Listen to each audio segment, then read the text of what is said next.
Terjebak dalam cengkraman gelap masturbasi. Ini jalan keluarnya. Assalamualaikum warahmatullahi wabarakatuh. Sahabat satu pesan yang dimuliakan Allah, semoga kita selalu dalam keadaan sehat walafiat. Kamu pernah merasa hidupmu yang seharusnya penuh potensi justru terkunci dalam sebuah siklus yang membelenggu? Bukan lagi sekadar kebiasaan biasa, tapi sebuah cengkraman yang sulit dilepaskan. Awalnya kita mungkin berpikir masturbasi itu hal yang wajar dan tidak berbahaya. Memang, secara statistik, aktivitas ini sangat umum. Sebuah penelitian di UK menunjukkan 90% laki-laki dan 71% perempuan melakukannya. Bahkan, seorang seks terapis bernama Michael Shelton mengatakan, masturbasi bisa berdampak positif, membantu mengenal tubuh, mencapai kepuasan seksual, dan menghindari risiko penyakit menular seksual. Namun, disinilah letak bahayanya.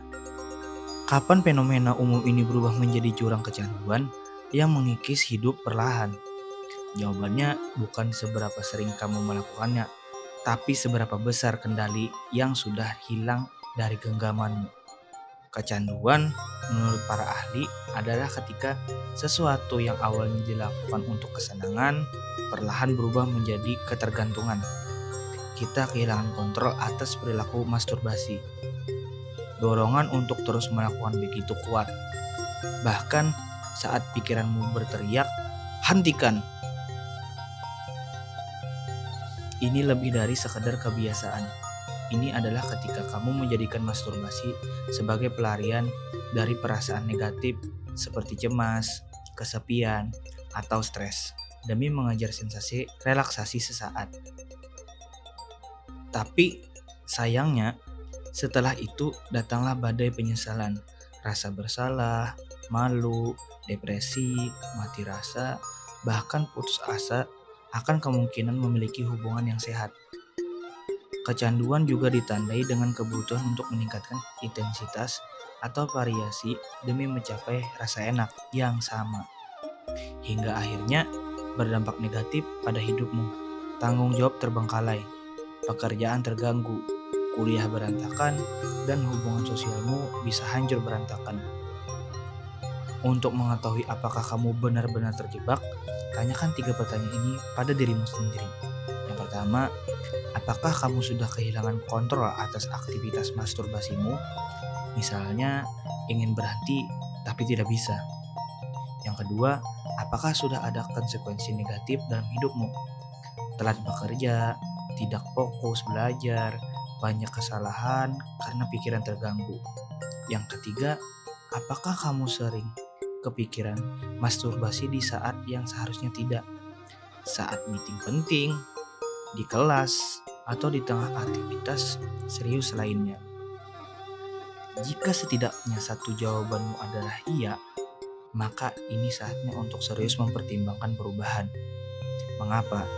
Karena masturbasi yang ekstrim bisa membahayakan fisik, membuatmu tidak lagi mendapatkan kepuasan saat berhubungan seks dengan pasangan, bahkan lebih memilih masturbasi sendiri, dan tentu saja mengganggu pekerjaan, kuliah, atau hubungan sosialmu. Jadi apa langkah pertama untuk keluar dari jeritan ini? Yang paling krusial adalah akui dan terima dulu bahwa kamu mungkin punya masalah ini. Aku tahu, berbicara tentang seksualitas itu seringkali tabu dan tidak nyaman. Bahkan, apalagi jika itu adalah sebuah masalah. Tapi percayalah, ini adalah masalah yang wajar, dialami banyak orang, dan yang terpenting bisa banget diubah. Santai saja, akui dan terima, karena itulah fondasi untuk penanganan yang lebih cepat dan efektif.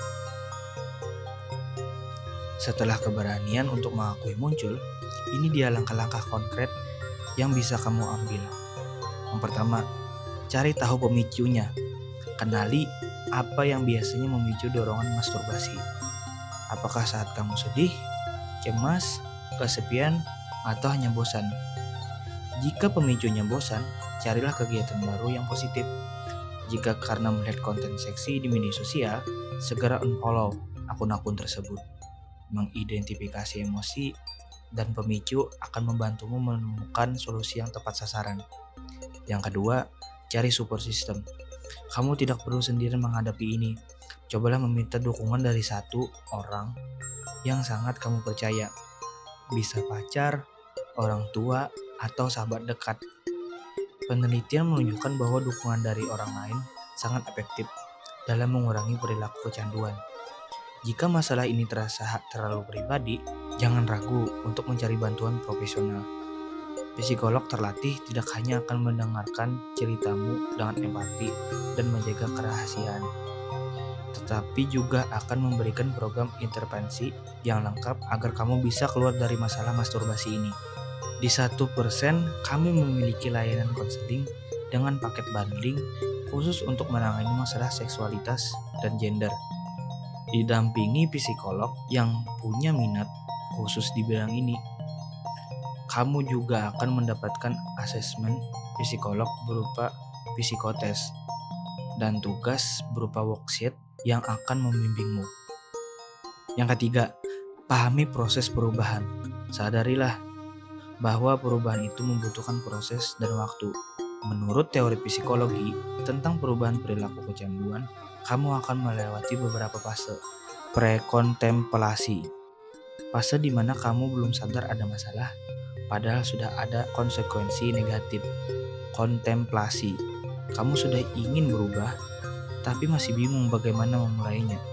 Aksi, kamu mulai melakukan tindakan nyata untuk berubah. Dengan menonton video ini, kamu sudah selangkah di fase ini.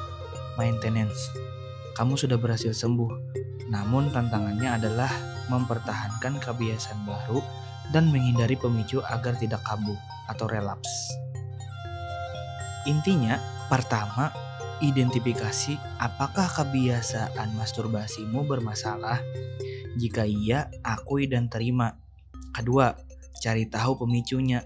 Ketiga, minta dukungan dari orang terpercaya atau profesional. Dan keempat, pahami fase-fase perubahan yang akan kamu lalui.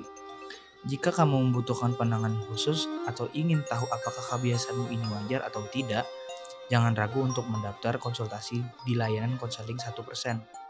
Kami bisa memberikan diagnosis dan penanganan yang tepat dari profesional, sehingga kamu tahu persis bagaimana kondisi yang kamu alami.